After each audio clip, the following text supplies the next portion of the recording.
Hello everyone, I welcome you all to another tutorial, exciting tutorial, 5-minute tutorial for operating system course. In this tutorial, we will be talking about what is a process. We will discuss what a process is, and we'll discuss different components of process, and we will also try to understand the states of the process, right?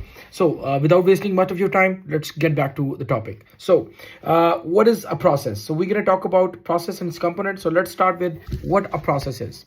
So process is basically when you run a program. So let's say we have a software. So when we run a software, let's say this is an application or a software. When we run a software or a program, its instruction will be loaded onto the memory, RAM. So instruction of not all the instructions, some of the instructions. And this software is basically stored in your hard drive. So instruction of this process, like most likely instructions would be, let's say the software has maybe 1000 instructions. So 100 instruction or 20 instruction, which are most likely to be executed, would be loaded onto the RAM. Now this is called a process, all right? So that instance of the program is called a process. So a process is an executed program, or you can simply say a program in execution is called a process.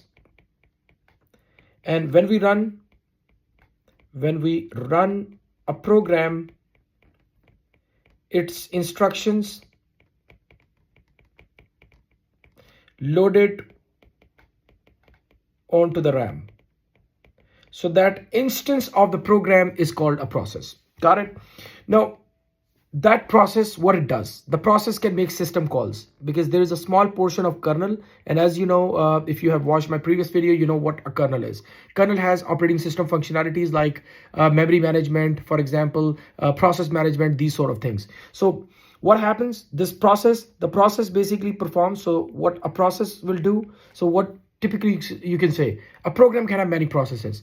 So a process will perform the task assigned by the program. So whatever a program is supposed to do, it will get it done through the processes. A process, when it is basically in the RAM, it has mainly 4 parts. It has 4 main components, 4 main parts. One is called stack, second is called heap, the third one is called data, and the last one is called text. So these are the 4 parts of a process when it is loaded onto a memory. Now, what is a stack? Stack basically holds temporary data. Now, temporary data of a process. Temporary data of a process. For example, what sort of temporary data it holds? For example, it holds some functions. It holds parameters. It holds local variables, right? Which process is going to use. Heap.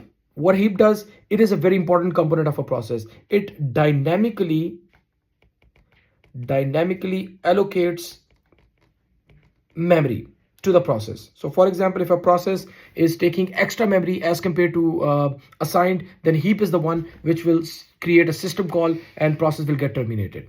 Data, what data does, data holds static variables plus the global variables which will be used for communication, global variables.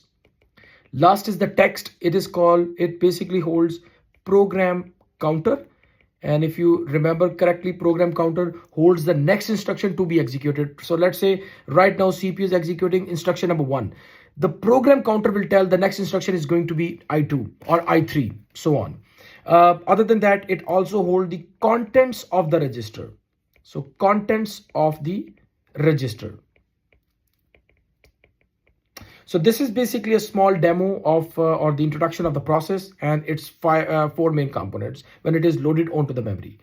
In the next video, I'm going to talk about the states of the process. We will discuss different states of the process, and I will give you an idea how a process start executing and how it gets terminated later on. Thank you.